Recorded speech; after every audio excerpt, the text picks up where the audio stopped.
Hello, everyone. So I was not able to download the actual live video, and so I'm taking a video of the video so I can upload it to YouTube. This is day 67 of 101 Facebook Lives. Here we go. Hello and welcome. Juicy, you want to say hello? Welcome to day 67 of 101 Facebook Lives with my clingy pit bull named Juice. Oh my gosh, you guys should see how he's looking at me. Like I'm the apple of his eyes. Like I'm so adorable. Oh, baby. I made a video about oxytocin the other day on how when you look into your dog's eyes, it releases oxytocin for them and for the human as well. Today, happy Friday. Today, I want to talk about blaming. I grew up in a Catholic school, and so I'll never forget one of the nuns with a veil, one of the sisters,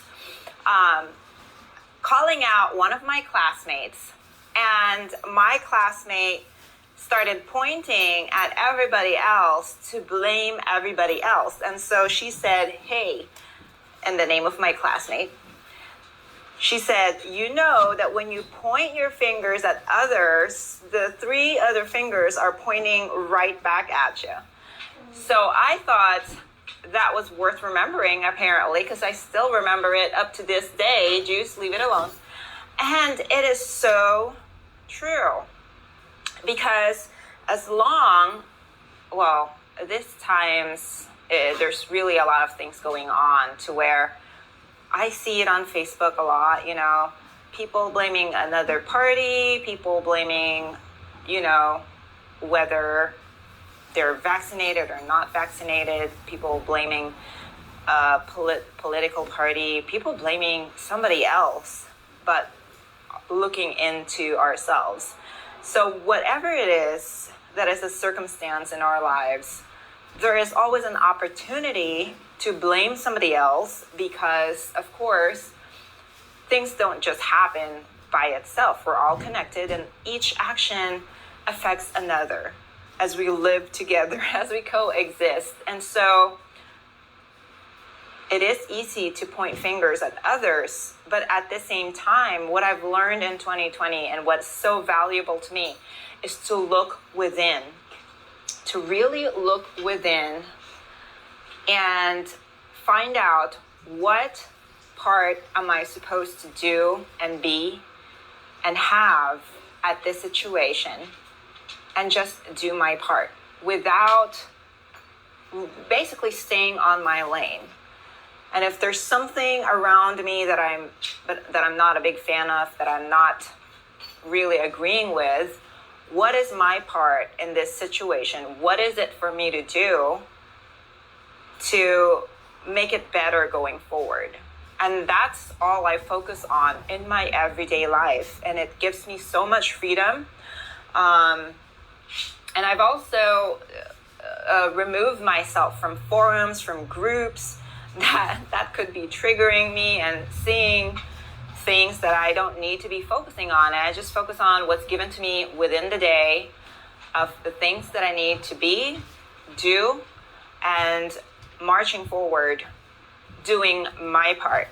Because even if it's just a thought, our beliefs, our thoughts, our feelings, our actions, our awareness, all of that is our part. And all that we think of and all that we feel contributes to this world we're living in. And so our thoughts, our inner life has to match the victory that is provided for us, the victory that we carry in our oneness with the divine. The love, the light, are the spirit of power, love, and a sound mind that we carry. That's what we need to focus on instead of blaming others.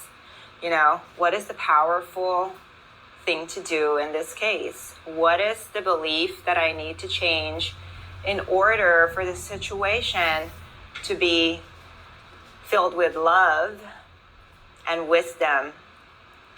And it's never going to be, oh, I need to blame that person and that party and those kind of people and this kind of people. It's never going to be the answer from above to blame somebody else.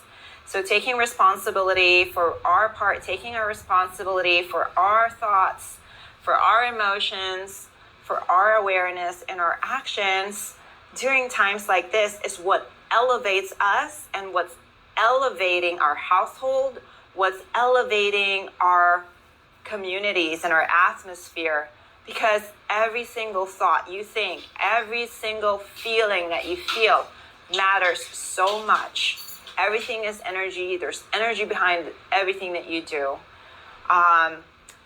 Even Jesus said that when you think lustfully about a woman or another person,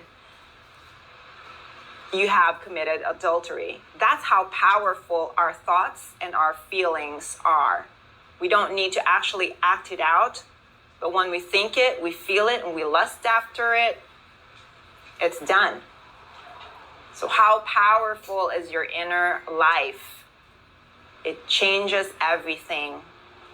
And we don't need to blame everybody else, not even the devil. I just commented on a post that I saw floating around on Facebook, like blaming the devil for worry.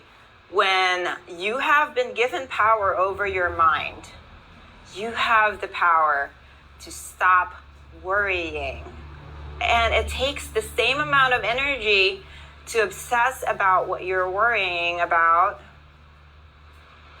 Same amount of energy would take you to focus on the promises, to focus on the great expectations that you can have for your future, for your present, and also changing the meanings that we give the situations in the past to something that would move us forward. I hope you had a wonderful Friday night, and I will see you tomorrow. Good night.